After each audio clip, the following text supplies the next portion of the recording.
I forgot my hat. Oh well. Hey everybody, welcome to Bonafide Adventures, working on the JON boat. So I'm back at the farm. I'm here, this is the daylily pile, daylily area. We've already cleared out a lot of it. Been working hard. Got a pretty cool new spot to live in. Check it out. Woo! I'm loving it. And I can't seem to remember what I wanted to say. So this is storage. These containers here, might as well just talk about this. This is how our plants come in. The little plugs, little seedlings, and we have to save them up because they recycle them, reuse them. But you have to have a whole 53-foot trailer full, and so you got to store it up until you get a trailer full. And there's also pots waiting to be used over there, and I'm loving it. One of the reasons I'm loving it is that this rake over here, I've been raking up some of this bark, was leaning against the fence over in that corner, and I went and grabbed it, and the pole was just completely covered in ticks. So this is a bad tick year this year in Connecticut, and I am so glad I don't have the grass here to worry about. I am probably the luckiest man on earth right now.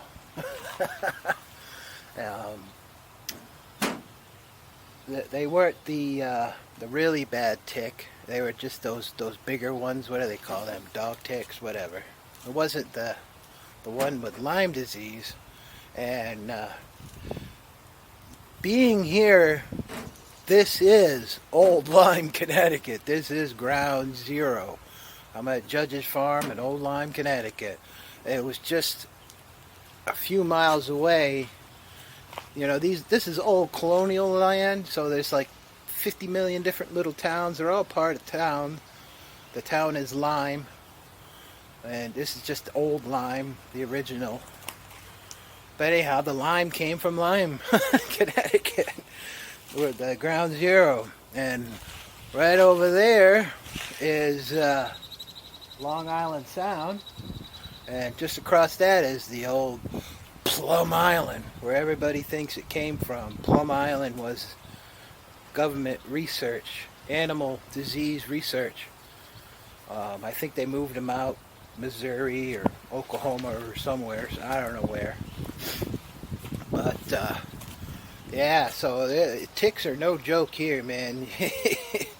Everybody will warn everybody when those damn ticks come out. But anyhow, I got the POS out, the POS motor, and it has completely destroyed my hull with rust.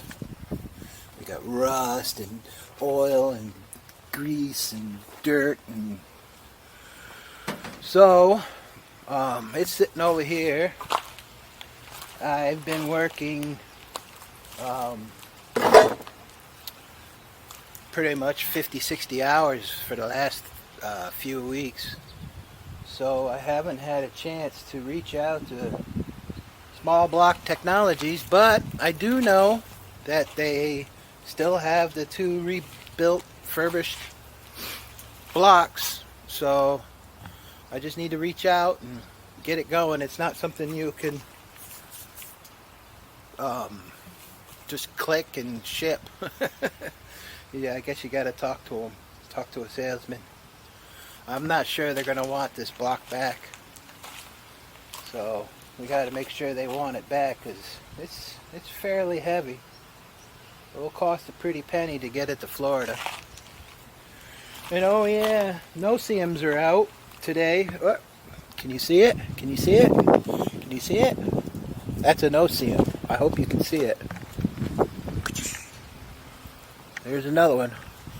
Hopefully my no-seam trap will work. I haven't had to use it yet. So that's a delightful surprise coming out here to work. I'm going to rearrange this work zone. I want the boat to face this way and the camper to be next to it. I'll rearrange some of these pallets, put them down there to make more space. Gotta go get the forklift.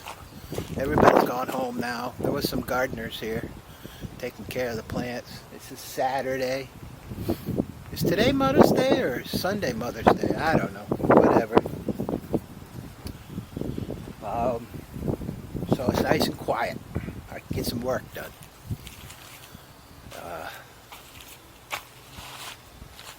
Yeah, I think that's it for the this part of the update. I got the total bilge, a new can. I'm gonna go ahead and repaint the whole bot. I get all this out, get the old floor out. Don't need it no more. I'm gonna paint the whole thing on the bottom, even this part. Make it look nice, and that's what I'm up to now in the prep work. And hopefully in a couple of weeks I'll have the new motor, and yeah, we'll finally be able to put it back together. I can't wait for that. Hopefully you guys are still around hanging out. I know it's been forever and a day since I put a video out. The weather went to crap. I went to North Carolina. I finished up some of the bracing. The rain already got on it. It's dirty. I got to redo it. A lot of it chipped and rubbed off on the trip home. But that's alright. It's prepped. I can look at. There's the tick. He was on my metal bar. Damn things.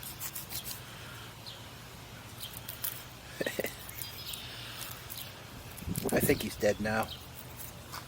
Ain't that something? They're everywhere. I don't see any more. I don't even know where the hell he was.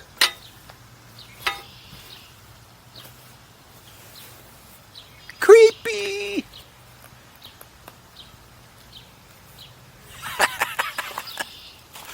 Alright. That's it for now. Let's try this again. Alright guys, it's been a while since I did the first half of this video. But finally work is slowing down. And I'm managing to get out here and do some progress.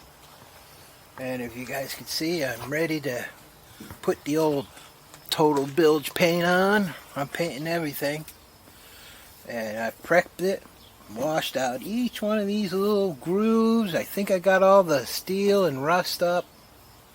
Hopefully it'll all go away. And let's see, I'll put you down here. And I'm going to cover the whole bottom now with total bilge. Little total bilge paint. Got a lot of bugs. They're just going to have to get painted in, I guess. Not too big of a deal. I was just having a chat with one of our representatives. She's over there looking at plants. She's got a good gig, boy, I'll tell you what. She goes around to the nurseries and talks them into buying plants or whatever she does. Sounds like fun to me. But she's all jealous because we are now down to finally the drivers are now down to doing 4 days a week, three days a week. Work was just up. Came down like a cliff. We're pretty much run out of plants. It's just the way it is, you know. Everybody wants to get their house nice and ready to go, and then once the bugs come out, they don't want to do yard work anymore. They want to barbecue and swim and go out in their boats and everything else. which is fine by me. That's the reason I love this job is the work week, you know. I mean, I could do 40 hours in 4 days, no problem. For a month now, I've been doing 50, 60 hours a week, and whew, I'm done with that. Oh, I did exactly what I didn't want to do. That's alright. That spot's alright. I ran out of tape. I have no interest in going and getting any.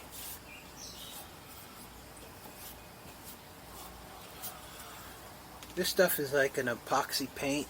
It covers everything, and it helps. It doesn't get damaged by oil or anything else that's down in the bilge. One of the things you guys will see is I painted this area where the gas tank goes. I'm not sure I'm going to put anything on the side, but down this side and on the back I've got HydroTurf. Only the best. And the colors are awesome. I managed to get it. It wasn't easy, boy. I'll tell you what. It was a hard item to find, and I was hoping Tiny Boat Nation would have it, but they didn't. But Amazon seemed to all of a sudden get it, so I just got it from Amazon. No big deal. But that's how I found out which is the best, though, of course, is watching Tiny Boat Nation and Anthony Jones. Those are the ones that I really enjoy watching. The tips are phenomenal. If you're ever doing a boat, I would highly suggest take a minute and watch their shows. Much different than mine. This isn't a how-to show. This is how I did it show.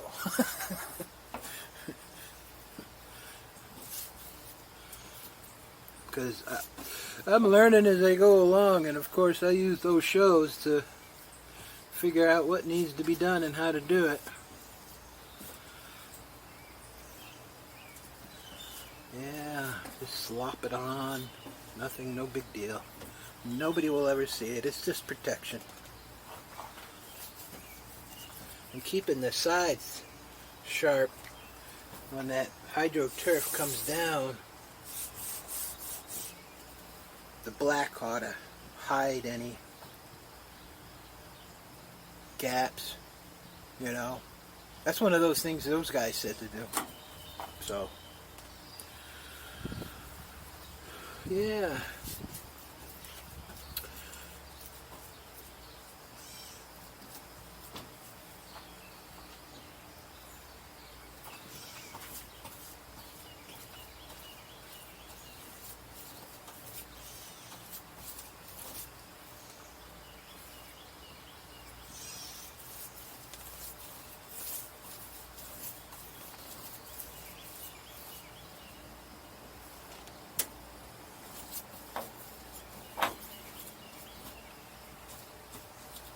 In the first half of the show, I talked a lot about ticks and bugs, and luckily they're gone.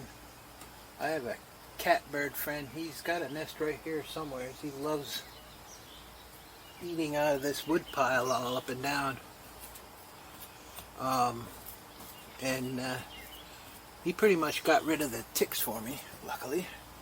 At least I think, because I haven't seen one since that taping that I did that taping on Memorial Weekend.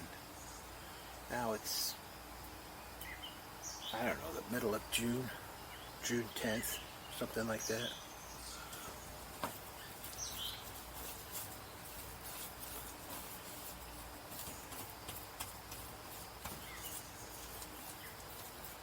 It's been bone dry, so bugs haven't been too bad. We got this little stupid bug, but they don't seem to be biting.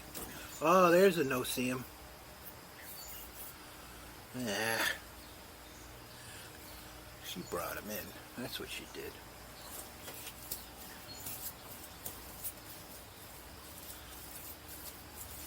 The representative, as a wise man once said, there's always a woman to blame.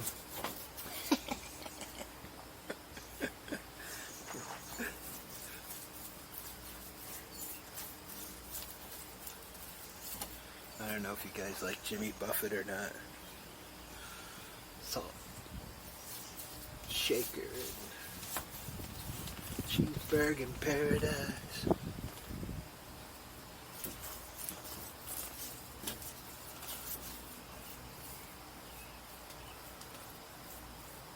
I broke down the other day, way up Peabody, Mass. The main, something about the main bearing on the engine that makes the flywheel and the fan go around, seized up on me, and the fan belt broke, and of course that belt was the belt that ran the water pump and the alternator. So I couldn't go very far. I got off the highway though. That's the catbird. He's over there somewhere. He's a cool bird.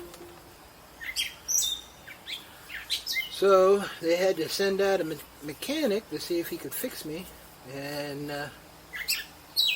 no, he didn't fix me. They had to. Well, they sent the tow truck, a local company here, just down the road. And I got 35 years driving experience, and he's got 37 years experience with the tow truck. And we've met each other multiple times through the years. He's come out and saved me, and it's kind of getting funny now, you know? Two old farts. We had fun. We had fun complaining about the government, and we tried to figure out what the hell happened to Budweiser. How is it that Budweiser managed to put a queer on a beer? Well, I can't seem to remember a single time that Budweiser has put anybody on a beer. He thought maybe it was... he remembers Dale Earnhardt. I could believe that. Tribute to Dale Earnhardt. But they have never put anybody on their beer.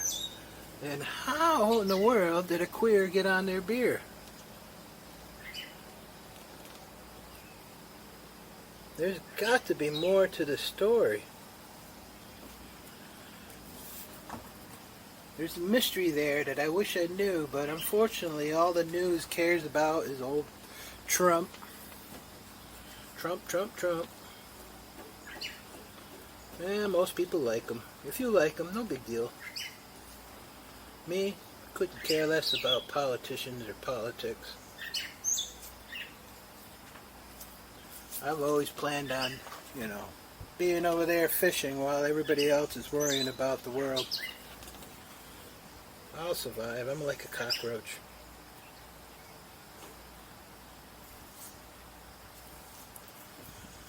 But I'm wondering, was it an Antifa attack? Was it a feminist? I mean, Budweiser is always have been a Republican supporting institute. Forever. Company. Not institute, I guess. But, what a blow. I mean, to cut that money off. Sports, football's going to suffer. Advertising, TV. Nobody's talking about it. There's no way that the executives, the folks in the ivory tower, whatever, I can't imagine they would have ever approved of this, because Budweiser's not a liberal beer. Never has been. Never will be. So how did it happen?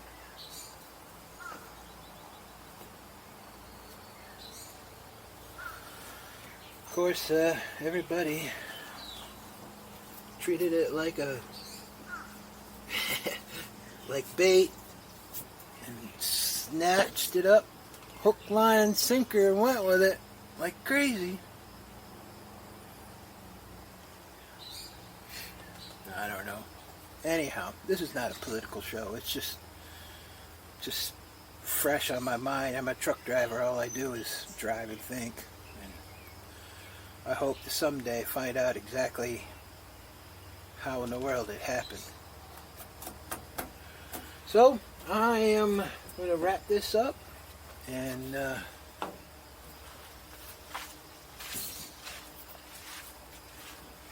got the part you guys can see over here. Most expensive tool I've ever bought for the pump. I'll be taking this apart next and get this blade off so I can get a new one. Most likely I'm going to hold off on doing the engine for now. I'm going to go ahead and do everything else, so that way I can go fishing, because it's driving me crazy. I can't go fishing. And once I get laid off from work here, it's usually the end of September, October, whatever, I think I'm just going to go ahead and drive down to Florida and just go to the place in Clearwater or any other place that I find on the internet. Most likely it'll be down there at Small Business Technologies. Hopefully they're still in business. But I want to get all the electrical done. I want to get my seat in so I can go fishing. And then just at the last minute, I could drop the motor in and it'll be ready to go. Plug it in and everything. All the wiring will be done. All the fuel lines will be done and everything. So kind of changed it up a little bit. And yeah, that's the new game plan. Oh, there he is. That's a catbird. Yeah, he's friendly. Alright guys, see you in the next show with hopefully more progress.